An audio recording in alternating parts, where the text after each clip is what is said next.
Changing the default PDF viewer on your Android tablet is a two-step process.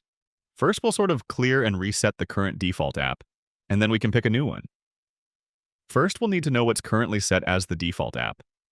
I'll go to my files and open a PDF just to see what app it opens in.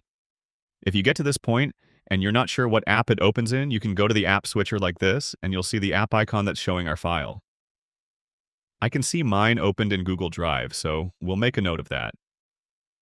Now that we know the current default app, we can go to the settings and reset it.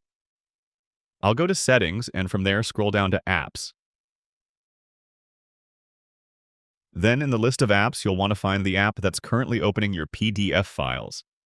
In my case, that's Google Drive, so I'll find Drive in this list and go to the settings.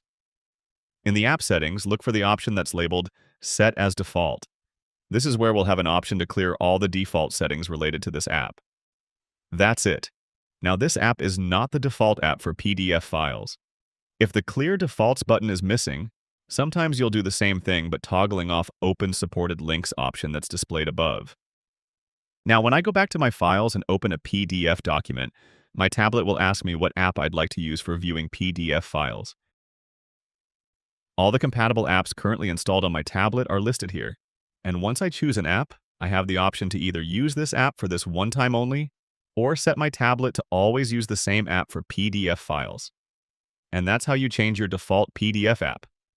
Click the like button if this helped you, and subscribe for more easy guides like this.